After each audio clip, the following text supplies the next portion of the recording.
And coming மேட்சஸும் இன்னும் ரொம்ப ஸ்ட்ராங்காக தான் இருக்க போகுது. நீங்க நம்ம சேப்பாக்கில் வச்சு இது நடந்திருக்கு. நீங்க சேப்பாக்க பார்த்தீங்கன்னா எப்பவும் பார்த்தீங்கன்னா தோனியோட அந்த போஸ்ட் மேட்ச் பிரசன்டேஷன் எல்லாம் முடிஞ்சு கேப்டனோட இப்போ ருத்து இருந்தாலும் ருத்துவோட போஸ்ட் மேட்ச் பிரசன்டேஷன் எல்லாம் முடிஞ்சுதான் போவாங்க என்ன பேசுறாங்கன்னு கேட்டுட்டு.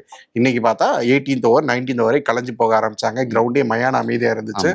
அப்படி ஒரு சேப்பாக நான் பார்த்தது இல்லை. எனக்கு ரொம்ப ஆச்சரியமா இருந்துச்சு, ரொம்ப வினோதமா இருந்துச்சு அதை பாக்குறது. டிசப்பாயிண்டட். ஏன்னா ஓரளவுக்கு தான் வந்து ஃபேன்ஸ் ஏத்துப்பாங்க. அது ஓகே ஸ்ரீராம். நம்ம உண்மையான ஃபேன்ஸ் வந்து கிரவுண்ட்ல வரவங்க செல்வந்தர்கள். உண்மையான ஃபேன்ஸ் தான் கிரவுண்டுக்கு வராங்களான்னா உண்மையான ஃபேன்ஸ்ல இருக்கிறதுல யாரால அஃபோர்ட் பண்ண முடியுதோ அவங்க தான் வராங்க. உண்மையான ஃபேன்ஸ் டிவி முன்னாடி போன் முன்னாடி ஏன் நம்ம யூடியூப் இதுக்கு முன்னாடி உட்காந்து பாத்துக்கிட்டு இருக்கிறவங்க தான். அவங்களுக்கு எவ்வளவு வேதனை இருக்கும். இப்போ ஃபேனா எதுக்கு இருக்கும், இவங்க நமக்கு சந்தோஷத்தை கொடுத்துருக்காங்க அப்படின்ட்டு நமக்கு பிடிக்கும்னு இருக்கும்.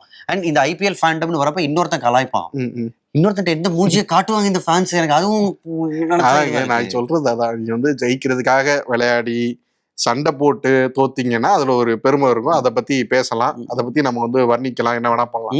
நீங்க ஜெயிக்கிறதுக்குன்னே ஆட மாட்டேங்கிறீங்க, தட்டி இப்படி உருட்டி சிங்கிள்ஸ் ஆடிக்கிட்டு இருக்கிறீங்க 180+ சேஸுக்கு. அதெல்லாம் வந்து என்ன சொல்லி மன்னிக்கிறதுனே வந்து தெரியல, புரியவே இல்லை.